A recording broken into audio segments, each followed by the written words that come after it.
Good morning.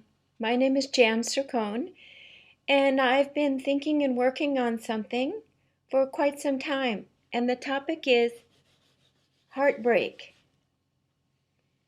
The problem, the very traumatic problem of relating in our society that has left particularly women feeling hopeless, abandoned, flattened, worthless, and dramatically changed after the seemingly not really understandable breakup of romantic relationships.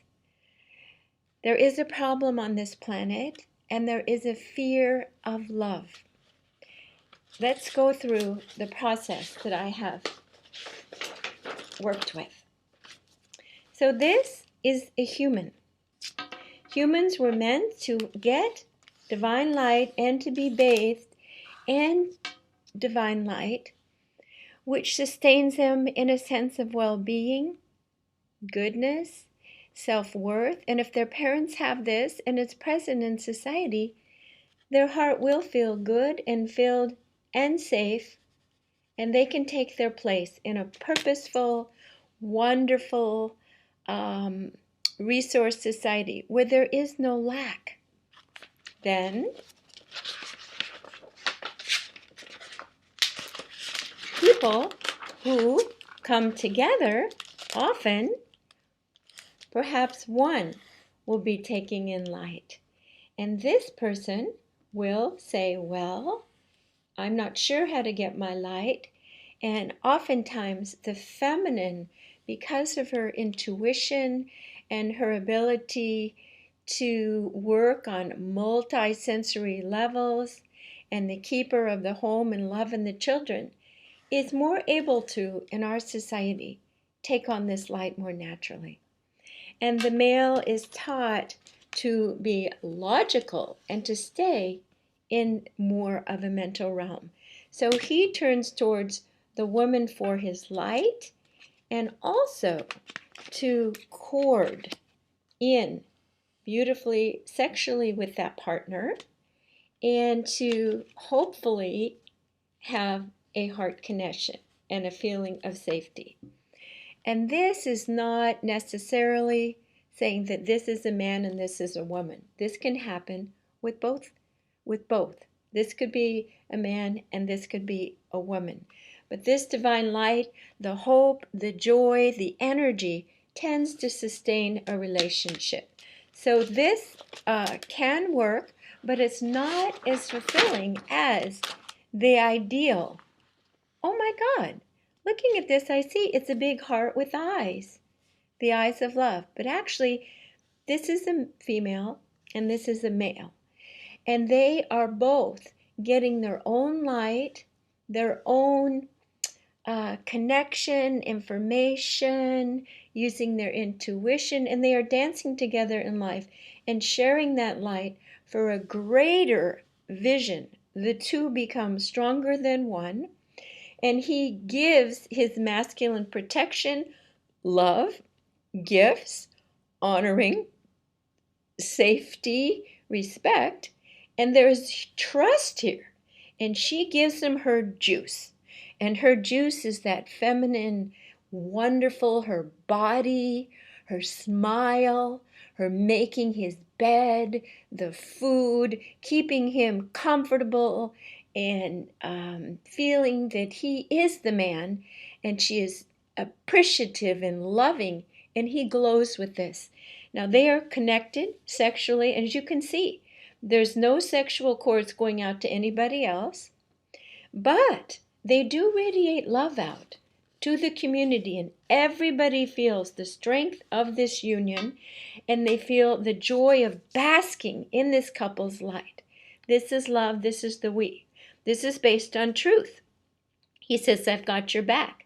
Now it takes both of them a vulnerability to surrender, that they both are free to go out into the world, to socialize, have friends, do programs for support, give unconditional love and energy and back and forth.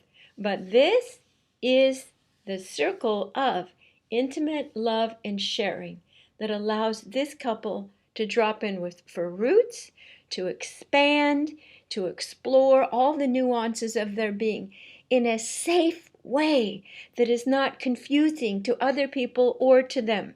This gives roots for a home, for goals, for growth, and there's a depth here.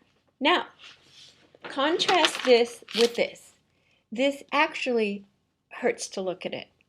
This is commonly occurring in our society where this male keeps a space of, I'm not safe really to go into the vulnerable space. However, I do want a primary partner who is available when I need that woman for sex and for her juice and to fill my cup and to know she's there.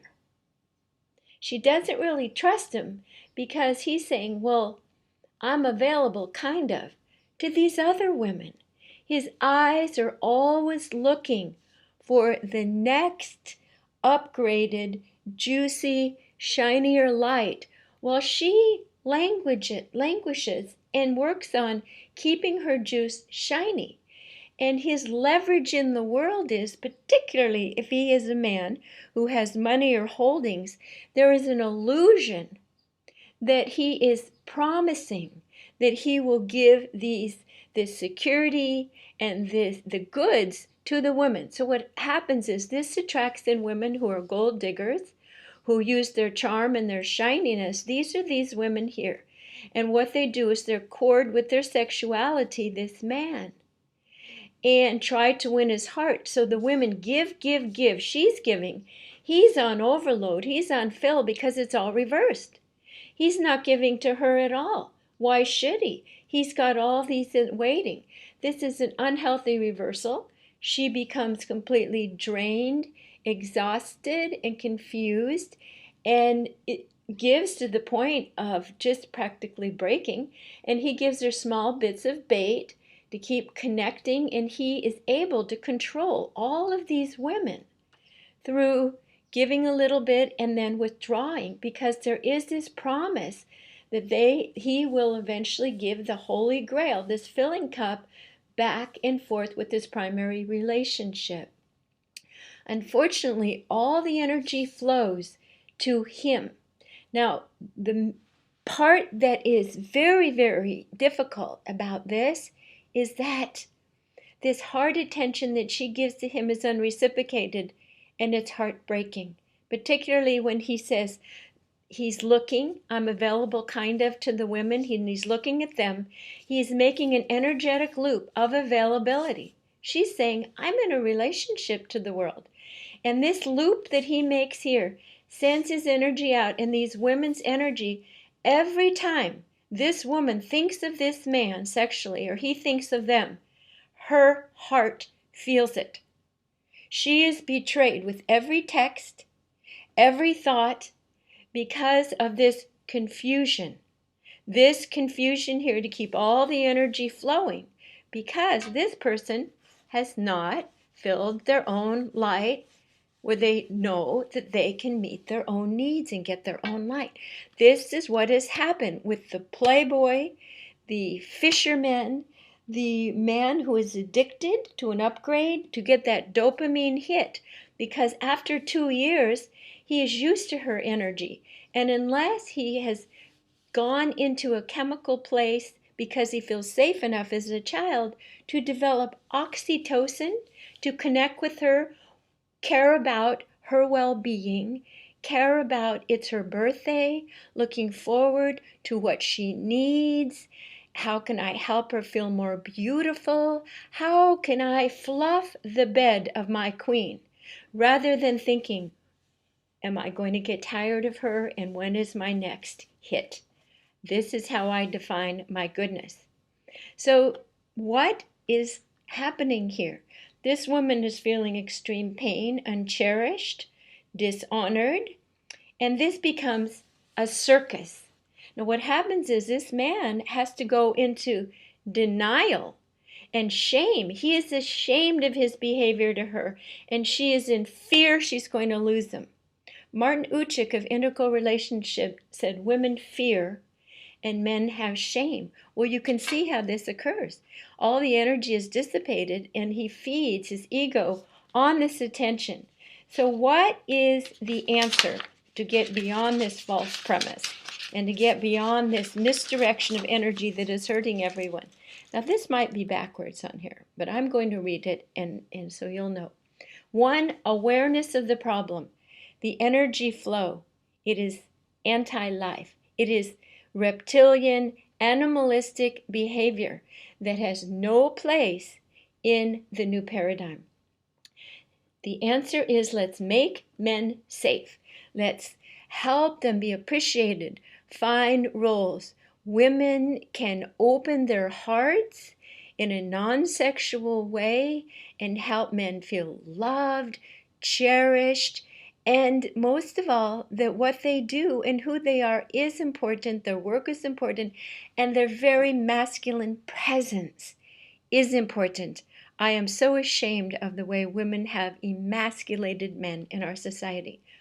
Secondly, working with women to fill themselves. These are what all the women's circles are that I do, to help them guard their light, to appreciate themselves, and know that when they nurture themselves, take walks, do poetry, they are filling the chalice in their heart, that they have the juice to give to their man, the sparkle in their eyes, that they're rested, that they can make the food that their man loves. They can bring out the essential oils and be sensual and loving for a man who appreciates and loves them, not to give to the playboy who will just have a sensory pleasure and then move on to the next sensory pleasure for their light. So men learning to honor women's light, and most of all, getting their own. So this has been a very short course in Heartbreak, and women break men's hearts as well. It's horrific what has happened on this planet. So my plan is to create more love and programs so that Cupid can help healthy couples come together and fill their hearts with divine light first, and then overlap their hearts to make a beautiful new paradigm of light that shines out into the world to create more love, more light on the world, where children feel safe and we can live together in harmony. Until the next one, thank you.